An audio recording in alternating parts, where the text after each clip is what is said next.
Welcome to GRE. I discuss the effect that now lower mortgage rates can have, how to get a strong return with private lending. Then, for this week's guest, she is a public policy expert with Reason.com, maker of a new film called Shabbification that spotlights the perils and even horrors of rent control in New York City. And she's a young Russian immigrant that lives in one unit of a Buffalo fourplex and rents out the other three. Today on Get Rich Education. When you want the best real estate and finance info, the modern internet experience limits your free articles access, and it's replete with paywalls, and you've got pop-ups and push notifications and cookies disclaimers. Ugh. At no other time in history has it been more vital to place nice, clean, free content into your hands that actually adds no hype value to your life. See, this is the golden age of quality newsletters, and I write every word of ours myself. It's got a dash of humor, and it's to the point. To get the letter, it couldn't be more simple. Text GRE to 66866, and when you start the free newsletter, you'll also get my 1-hour fast real estate course completely free. It's called the Don't Quit Your Daydream Letter, and it wires your mind for wealth. Make sure you read it. Text GRE to 66866. Text GRE to 66866. You're listening to the show that has created more financial freedom than nearly any show in the world. This is Get Rich Education.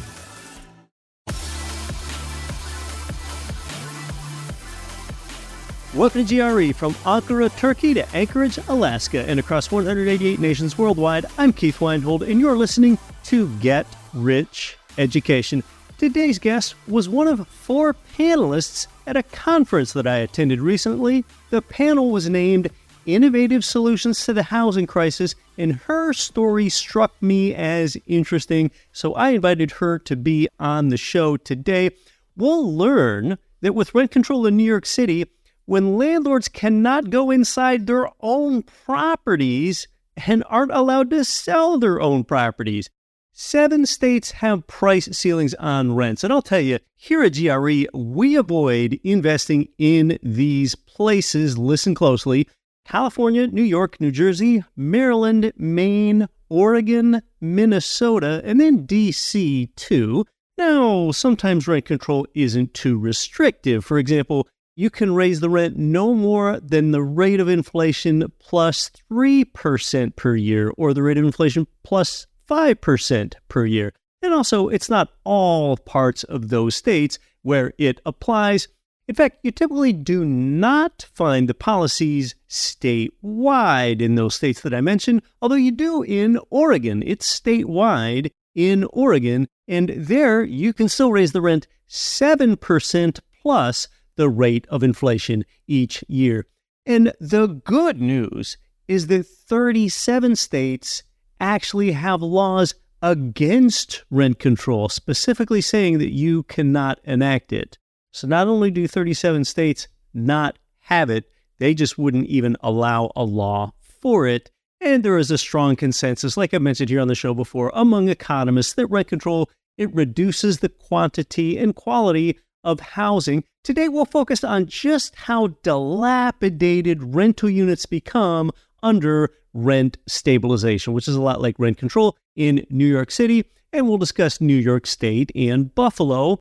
And by the way, I find something amazing. I mean, just say you would ask a question of any citizen of the world, no matter where they live, from Indonesia to Japan to Bangladesh to Nigeria to the United States. If you would just ask any citizen of the world, what is the capital of the world? I think that the best answer that you could come up with is New York City. I'm in the United States, and there are people right here in this country that have such little understanding of New York City and what goes on there and where it even is. It just amazes me. Maybe it's my own bias because I'm a geography guy, but now, for example, to get from New York City out to Buffalo, that's an almost 7-hour drive to the northwest. 2 different parts of New York State. These are two very different places. We'll get into that shortly. But first, in the wider real estate world, I did a little research since first mentioning this to you last week. Here where mortgage rates have fallen fully 1.5 points from their recent high. All right, well, with every half-point drop in mortgage rates, like I learned from First American, that's my source, with every half-point drop in mortgage rates, about 1.1 million additional American households can qualify to buy an entry-level home. That's defined as the bottom 25% price tier. That's the number, and I checked their math. So with a full point drop in mortgage rates, then 2.2 million more American households can qualify to buy an entry-level home. So we could very well have more buyers here soon. But yeah, when all these homeowners are still locked into 3 and 4% mortgage rates, I don't know that you're going to have that many more sellers. So with demand exceeding supply, look for more upward pressure on home prices, especially higher values for those entry-level homes that make the best rentals. Now, I'm talking about borrowing right there.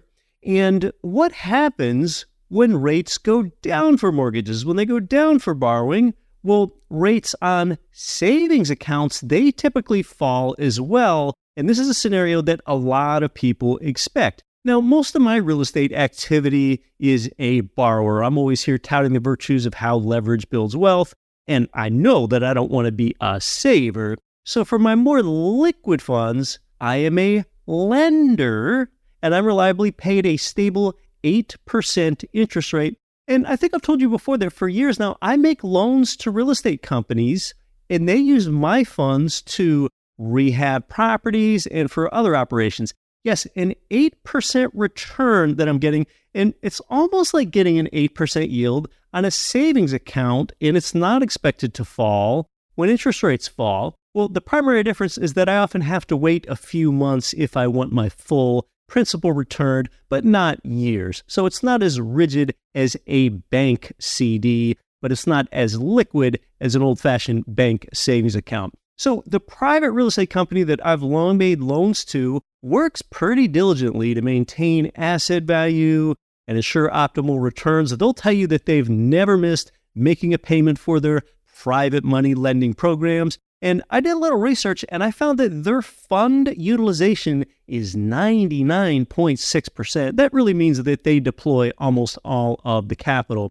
If you want, you can potentially get a high yield at the same place I do. Sometimes you can get more than 8% or less than an 8% return, depending on what liquidity terms you want and what other terms you like. The company is Freedom Family Investments. They are real estate centric. If you want, go right ahead and learn more. You can do that by texting family to 66866. Remember, you're the lender. They're the borrower. And again, for most investment types, I want to be the borrower. But for liquid funds, and the fact that the rate of inflation is now down, an 8% return has a higher real yield now than it did 2 years ago and 1 year ago. And again, I'm happy to share it with you. It's Freedom Family Investments. If you want to learn more, do it now while it's on your mind and text family to 66866.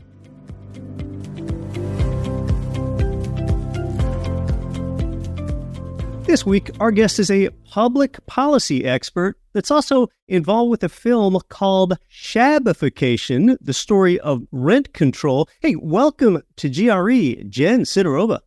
Good to be here. Thank you for having me. Yeah, and congrats. Shabbification screened in a lot of places like the Anthem Film Festival at Freedom Fest last month and this month in New York City. Tell us about the film. Yeah, so in Shabbification, I follow small property owners like myself who are subject to regulation, and most of them are owners of rent-stabilized properties in the city of New York, right? I follow 3 specific landlords. They take me to their homes, they take me to their properties, and they show me around, and you can visually see what regulation has done to their properties. Yeah. One of these properties was occupied by a tenant from 1969 up until 2021. Wow. And the landlord was never allowed to be in the property. So obviously no repairs were made. And you could see visually that the apartment was like from the 60s. It's like a museum, but not in a good way because it's really falling apart, right? So it's like almost like a tenement museum or, you know, another museum in New York City where they actually preserve those dates. Gosh. But in this case, a private landlord actually owns that space and they're having a difficult time. And so what my specific Shabbification, what my film is about is a very specific regulation in New York City that happened in 2019 that applied to rent stabilized properties. What it did is that it won't allow landlords to put their properties on the market even if the rent stabilized tenant vacates them. They're no longer allowed to put their properties on the market at all. And more than that, they are also not allowed to raise rent even if they do repairs. So sometimes the cost of repairs in New York City for a one-bedroom unit can be $200,000. And they're only allowed to raise the rent by like roughly $90 a month and only for 15 years. So it will take them like 200 years to recoup their investment. And obviously that doesn't make any sense. So stories like that is what my short film is about.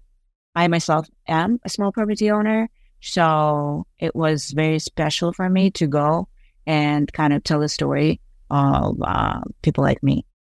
That's amazing. So rent stabilization, something that New York City has a history of. I sort of think of that as a genteel term for rent control. And a lot of times when your rent can't be raised above a certain amount, you get these long-term tenants, in some cases for decades, and in this case, over 50 years with this particular tenant in New York City. And landlords don't have much of any incentive to improve property when rent control's in place because they know they cannot get a commensurate bump in rent. Rent control and rent stabilization are a form of government enforced limit on the rents. And in New York, we have two laws that govern that. We have more, but the most prominent ones are the Rent Control Law of 1969 and the Rent Stabilization Act of 1974. So back in the day, there were issues with availability of affordable housing, and the government was trying to fix it. And that fix was supposed to be temporary. And it was supposed to eventually run out once the tenants who were currently in place at the time in late 60s and the 70s, once they move out, landlords were able to put those properties back on the market. And eventually that's kind of what was going on up until 2019, when Housing Stability and Tenant Protection Act made it so that the landlords could no longer put their rent stabilized properties on the market anymore. So essentially all rent stabilization became permanent in the state of New York. And actually just a couple of weeks after my film in April of 2024, we had another law. It's called Good Cause Eviction. And that one regulates every landlord or enterprise who owns more than 11 units. So once you own 11 units or more, you're subject to regulation. You can no longer evict your tenant without a good cause. And there's a bunch of other rules that apply, including the limit on how much rent you can raise year to year. So yeah, that's roughly what's going on. That's roughly the landscape of regulation in New York. Yeah, some of this is really punitive because if rent control comes into a market, that's one thing sometimes that landlords want to do. They want to sell their property, and in some cases, there's a roadblock against that. You know, Jen, I looked up the definition of Shabbification. I just simply Googled the term. Urban Dictionary had one of the first hits, and fortunately, it was a G-rated definition there in Urban Dictionary. It was defined as the opposite of gentrification. So therefore, with Shabbification, it's where a neighborhood goes through deterioration and despair. So tell us about some more of those bad cases of deterioration and despair in Shabbification. Just how bad does it get? Well, one of the properties that we went to was basically from 1910. It was in Chinatown. And we saw was that the bathtub was in the kitchen in that property. Oh my gosh. And I believe that was a way for them to do renovations fast and cheap, like 100 years ago. And because that property falls under rent stabilization and there's obviously limits on how much rent you can charge. Landlords of those properties never really make renovations. Sometimes you could see cases like the director of photography who was in the film.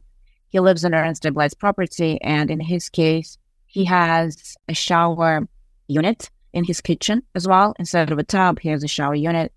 And it kind of is, as he described, as one of those telephone booths, like, red telephone booths from London. And it kind of just sits in the kitchen. You obviously cannot really have company or friends visiting for dinner or anything if you have something like that. But those are the setups that we frequently see. Also, a lot of things like uneven floors or just, the property, if it's not being taken care of, there might be like a hole in the wall, a hole in the ceiling, or the ceiling is falling out. And those are really graphic images. And we do capture them on camera a lot in Shabbification. And that comes from kind of my attraction to urban decay.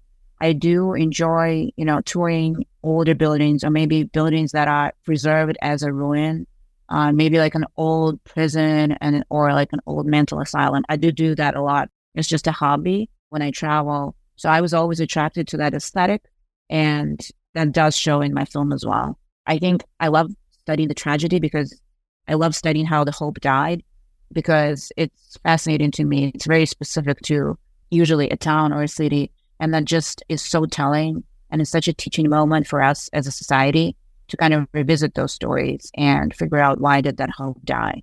And you can see a lot of that in the film. It's a great way to scratch one's itch for, I suppose, seeing real-life haunted houses, if you will, in Jen's film, Shabbification here. Well, Jen, we've been talking about the conditions of the tenants. Why don't we talk more about how the landlord is portrayed in Shabbification? Since this is the story primarily of the landlords, not so much of the tenant, normally in these sort of films and these sort of documentaries, the story follows the tenant because the tenant is the one who is seen as likable and sympathetic person. And that's usually a more preferable framing angle. But in my story is a story of a merchant class, or more like a war on the merchant class, the war on landlords. Because in the state of New York, no matter how small or large of a landlord you are, whether you own 1 unit or 1,000, by a lot of people in New York State legislature, as a landlord, you're seen as evil. They think you've done something wrong and you have to be punished. So that's the attitude to a lot of landlords. And although there are not that many small property owners, and sometimes we're not seen as a sympathetic, I think this is the story that we need to tell, because some of them are like me. I am an immigrant to this country. Once I got an opportunity, I got my first rental property in Buffalo, New York. And right away, I've been renting out 3 units and lived in 1. And I still do own it 5 years later. I live alongside with my tenants. When I go on vacations, they feed my cat. And when they go travel for work, I do take care of their properties. I water their plants, do things like that. So we do live as a small community. And this is something that a lot of people do in Buffalo because it's a working class city. It's very hard to be able to afford a single family home right away. What you can do is acquire one of these properties, either a 2 unit, 3 or 4 unit, because when you 4 units or less, then you can do an FHA loan, which I did, and you can put minimum amount down, which I did. And then day one, right away, the income from the tenants was paying off my mortgage, right? That's kind of how I can build generational wealth. But not only that, that's how I can start my journey of home ownership and hopefully building generational wealth in the future, as I've said. And I also have my own passion for buildings, and we did a lot of renovations with my family on that property. So there's a lot of heart and soul in that space. And laws like rent control and good cause eviction, they put a cap on people like me and how much we can grow. Because as I've mentioned, the good cause eviction in New York, it puts a cap on far and how big people like me can grow. Because once you have 11 units, that's my cap. Once I have 11 units, I am subject to regulation. And somebody like me cannot afford having a tenant who would just never move out. So yeah, I think these laws, they intended to protect they needed and intended to protect the families, but they do just the opposite. They just limit how much we can grow, and they also just make an environment within our properties very toxic because tenants now basically have more rights than we do. Yeah, well, you're really humanizing the plight of the landlord here, Jen, with your fourplex over there. For those that aren't familiar with the geography, in Western New York, in Buffalo, sort of the opposite end of the state where New York City is. And yeah, I mean, landlords are usually portrayed in media as these people that are sort of greedy and bumbling, and they won't fix the broken air conditioner. And, it's unusual to me, Jen, that a lot of people tend to resent landlords, whom are often small business owners, but yet they champion other small business owners and talk about how, small business ownership is the very heart of America. I'm trying to figure out why that is. Maybe some tenants that just don't really understand how things work just think, well, why should I have to pay this landlord? All I'm doing is sort of renting air or renting space.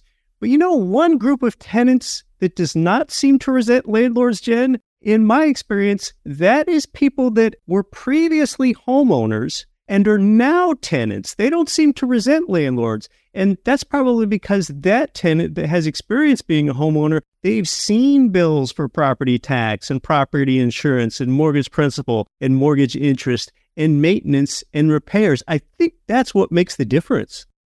Yeah, definitely. It's almost like, when I lived with my parents, I didn't pay attention to the bills, like electric bills or water bills or anything. But once you start living on your own, you now see how it gets deducted from your account, and then it changes. Your attitude towards consumption changes, right? You now turn off the light when you leave and do just small things like that. And that's a similar psychology that works with people who previously owned their own homes. I think what the dynamic that's happening here with tenants is there's always going to be more tenants than landlords. So tenants have a lot more political power, and we see a lot of that in New York. We have a lot of tenant groups, tenant unions, who are hold a lot of political power, and it's one side of it. Another side of it is that a lot of these policies do benefit large landlords in a sense that once the small property owner is no longer able to keep up the property and they just foreclose on it, a larger landlord can always pick it up.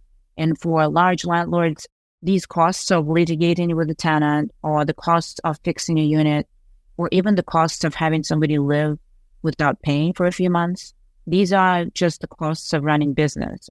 Whereas for somebody like me, it's a significant chunk of my income, right? So at the moment, I think it's like 25% of my income is coming from the rentals, so it's significant.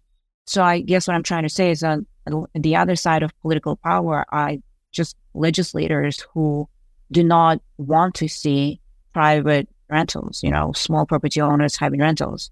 And their motivations are something else. It's almost like if there's one conspiracy theory that I believe in, is that one, is that there is a war on the merchant class among some legislators, especially in the state of New York, who really just do not want to see small property owners providing housing to the community.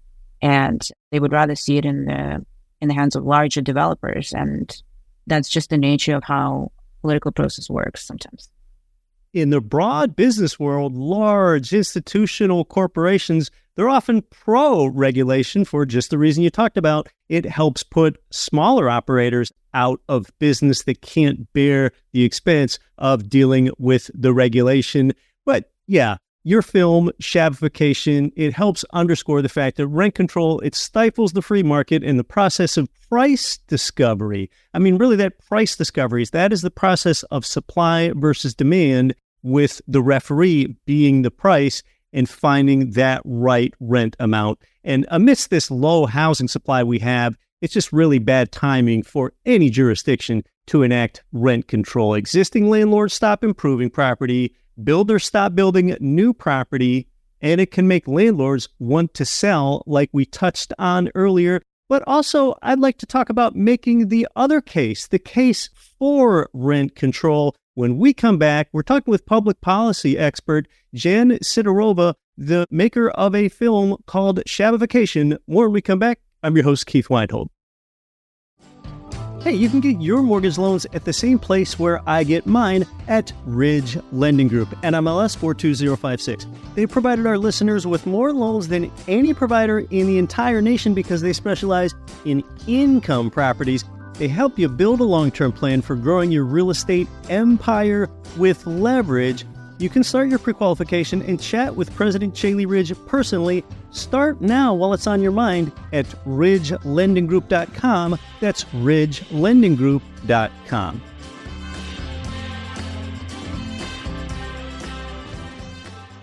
Your bank is getting rich off of you. The national average bank account pays less than 1% on your savings. If your money isn't making 4%, you're losing your hard-earned cash to inflation. Let the Liquidity Fund help you put your money to work with minimum risk. Your cash generates up to an 8% return with compound interest year in and year out instead of earning less than 1% sitting in your bank account. The minimum investment is just $25K. You keep getting paid until you decide you want your money back. Their decade-plus track record proves they've always paid their investors 100% in full and on time. And I would know because I'm an investor too. Earn 8%. Hundreds of others are. Text FAMILY to 66866. Learn more about Freedom Family Investments Liquidity Fund on your journey to financial freedom through passive income. Text FAMILY to 66866. This is Ridge Lending Group's president, Shaylee Ridge. Listen to Get Rich Education with Keith Weinhold. And remember, don't quit your daydream.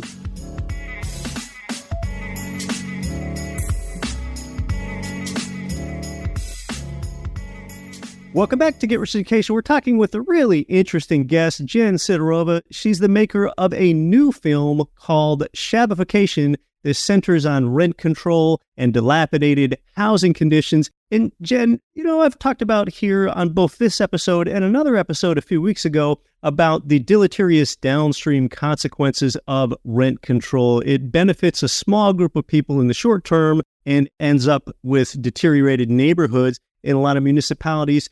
But I like to look at things from the other side. What is the case for rent control? So I think the original story behind the rent control in New York City was that in the 70s, it was just really dire situation, kind of what we're going through right now. Right now in New York, we have the housing crisis that's the worst in the last 50 years. So basically right around the 70s again. So the current vacancy rate is like 2%. And at the same time, we have between 20 to 60,000 rent stabilized or rent controlled units that are vacant, because landlords just do not want to put them on the market. Because we're talking just in New York City here. Yeah, just New York City. And New York City has roughly 1 million of rent stabilized or rent controlled properties altogether. But yeah, so what is the case for rent control, right?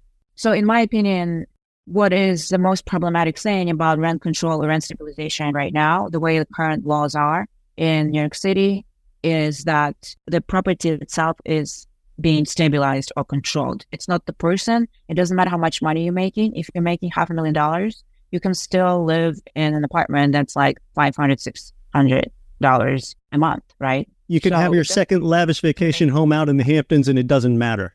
Yeah. You can live in Texas for like 9 months out of a year and come back to New York City for the summer. And people do that. That's like I'm not making it up. It's a real thing. People are basically hoarding these rent stabilized or rent controlled units, and they just never let them go. And that definitely pushes out young people out of the city. It pushes immigrants out of the city because people, just all the newcomers.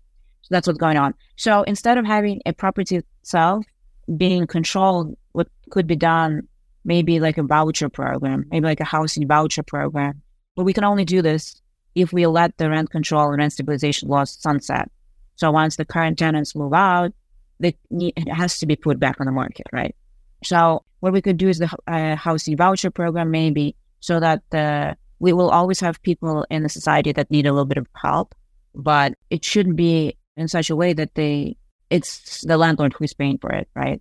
So if there's a housing voucher, they can live wherever, and however that program works, in the sense that whoever picks up the rest of the bill, as long as it's not a landlord directly. Yeah, so that's how I see it. And I think just other things that can be done is better zoning regulation, that allow more buildings to be built. A lot of New York City is like a museum, right? We have a lot of historic buildings, a lot of preservation of older buildings, but we have to reevaluate that because we don't necessarily have to have the East Village look like a museum if we don't have enough housing, right? So we have to reassess of how much of those policies we still want to hold on to. And then maybe also building codes. Sometimes it's really hard to expand or have more units within the same building. If I have a 4-unit property and I want to convert it into 5 units, I am subject to a whole different regulation and a whole different bunch of coding, whereas my square footage remains the same. So I think we have to revisit that because a lot of these new materials that we work with when building are safer now. So maybe we could let people do more with their properties, and that way we provide more housing. Yeah, well, some of this comes down to how do you get politicians to say no to rent control, which I believe is part of the motivation of your film. Right. So the motivation behind my film was that I bought my property in 2019. I went under contract in 2019, and I fully acquired the rights in March of 2020. And between the August of 2019 and 2020, we had a new law passed that was Housing Stability and Tenant Protection Act 2019 in New York State. And that kind of put a cap on how much I can raise the rent if the tenant remains the same. And at the time when I found that out, I was like, well, that's kind of quirky, but whatever. What can I do? But then a year from that, like in 2021, we had a new mayoral candidate who was a socialist, openly socialist person, and they were advocating for rent control. And at the time, I had an opportunity to go to do a film workshop, and I was thinking, so what is that I really want to do my film about? And there's definitely rent control because it's relevant for me. It's the story of my people, of small property owners. And that's how I did it. And I really want policy action. The idea behind this film, the goal is policy change, right? But this short film is only the beginning of my project, which is exploration of the topic of rent control in the state of New York and everywhere else in the country. And we keep interviewing more people, more experts, and to convert it into a larger film. And then hopefully like a full feature documentary in order to educate both policymakers and the public about what rent control can do. And eventually we do hope for a policy change in New York, and hopefully with this film, no more new rent control can happen, or at least when politicians start those bills, they will take a look and talk to me and make some changes. Well, you're really doing some good work there. I appreciate that. I mean, rent control is analogous to price controls, and we see what happens when there's price controls for, say, foods like you've seen in other nations in previous decades. And, that's how you end up with bread lines because producers don't want to produce bread when they would have to take a loss and they can't profit on selling that bread. You see a shortage of housing come up just the same like you do with bread. Well, tell us some more about Buffalo and its market. You had touched on it previously. I think they have lots of older 2 to 4 unit buildings there. It sounds like you found one of the fourplexes where you could do the owner-occupied thing, FHA 3.5% down, 12-month owner occupancy period. Minimum credit score only needs to be 580 at last check, which is the same way I began with the fourplex building. But yeah, let's learn more about the Buffalo housing market, just a little bit there with rental properties, and then the rising tide against Airbnb, like you touched on last month when we met in person. Right. So a lot of those properties, a lot of those older homes were built around the late 1800s, beginning of 1900s. And that's how they used to build back in the day, because what would happen is it's a large Victorian home with 2 primarily stories with 2 large floors and then maybe an attic and a basement. But one family would live on one floor and another on the second floor. So they were originally built for 2 homes. But at that time, both families would own that space, right? So they would be co-owned by 2 families. Mine was also originally a 2-family home that was converted into a 4-unit because the previous owners made an addition. A lot of young families, that's how they start when they cannot afford a single-family home. That's how they start with home ownership, and the money that they make with the rentals, that's how they pay mortgage partially, or maybe that's how they pay the taxes depending on where you live in the city. Sometimes tax burden can alone be very high. So as I've mentioned, we had some mayoral candidates talking about rent control, but recently we started having Airbnbs being regulated in Buffalo. And so there's a few districts in the city where Airbnb is regulated, and my district does not fall into that. And I actually am on 4 of my units. 1 is occupied by me, 2 are long-term tenants, and 1, which is the newest and the nicest one, I decided to make Airbnb. Interesting. Because I did not want to risk, giving it to a long-term tenant because it's just such a nice unit. It was like a lot of investment that went in there. So I didn't want it to be occupied by somebody who would never leave because the, environment is just so toxic. You just don't want to take chances unless you really believe in the tenant. But I don't know if people are out here. So I decided to keep it Airbnb. And so because some of the other parts of the city are regulated and mine is not, I am the beneficiary of that regulation because I get all of those clients, right? All of those Airbnb clients. So in that sense, funny enough, I am benefiting from some parts of the city being regulated because my part is not. So all the clients go to me. I do have an Airbnb right now. But we're definitely at the risk of all of the city being regulated. And I think a lot of people complain, right? People who lived in the city for a long time, allegedly they started complaining to the city council about not recognizing their neighborhood because of Airbnb. But I think what legislators need to understand is that my generation, millennials and Gen Z, that's how we live our lives. We share our assets, right? It's like a big millennial and Gen Z thing that the Airbnb in itself is a millennial thing. That this is just, we recognize that assets like cars and houses, they can be, you don't have to have that many of them. Even from the unit that I live in, when I went out on a trip to Long Island last week and I Airbnb'd my own unit.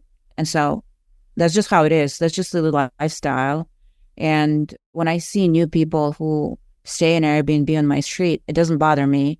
I kind of enjoy a little bit of a variety. But, sometimes it's almost like a culture clash or a generational shift when it comes to thinking about properties and housing ownership.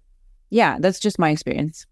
Younger generations embrace the sharing economy, and that is quite the mixed-use building that you have there with your fourplex in Buffalo. You've got 1 unit that's a primary residence, a second unit that's a short-term rental, and then 2 long-term rental units. There's some diversification of income and utility for sure. Well, Jen, tell us more about how our audience can connect with you and especially how they can watch Shabbification. So Shabbification right now is in the film festival circuit, so it's not available to watch yet. Although if anyone reaches out directly to me through Instagram, my handle is Jan_Sidorova, which is my first underscore my last name. Anyone can just reach out directly to me and I will send them a screener and they can watch the full film. And also on my Instagram page, I do put a lot of other content about buildings and a lot of videos. So, and some, B-roll footage that we haven't used in the film, but you can watch it in my Instagram. So yeah, definitely check it out. I also do write for Reason Foundation, and you can find it on my profile, my policy writing work. You can find it at reason.com, and it's just under my name. Pretty much Instagram and Reason website. Jen, thanks so much for your Shabbification project. I really think it's going to help people see an important part of American society in a different light. It's been great having you here on the show. Thank you so much.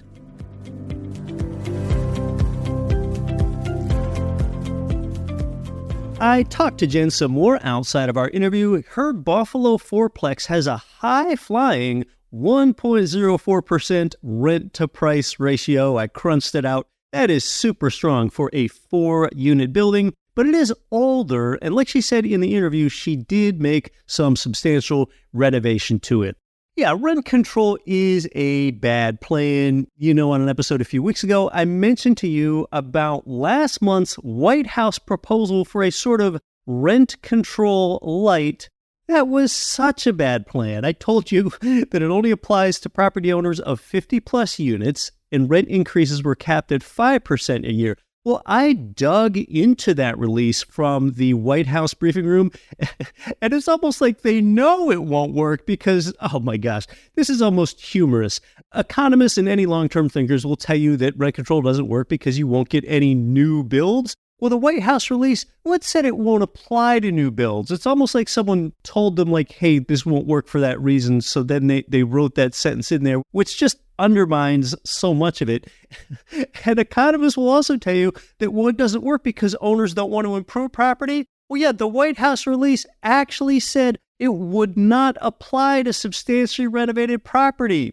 I mean, my gosh, with these carve-outs and all the other caveats that are in it that I described a few weeks ago, this White House rent control plan, it has no shot of going anywhere. It is lip service, virtue signaling, and also would not get past a divided Congress. Really bad plan. In fact, how doomed to failure is wide-scale rent control?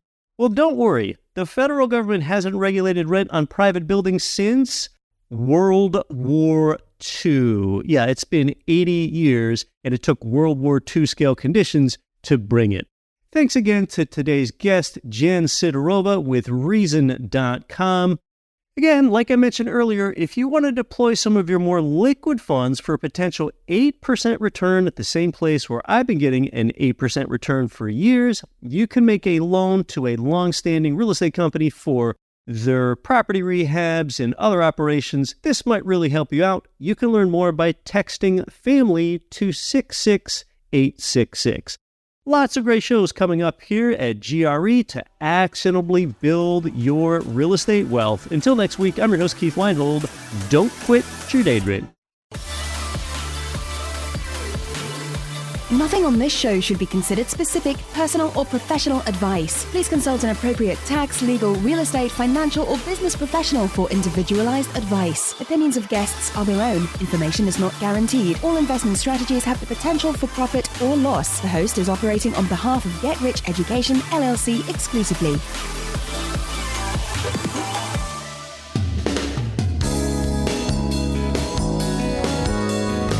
The preceding program was brought to you by your home for wealth building, GetRichEducation.com.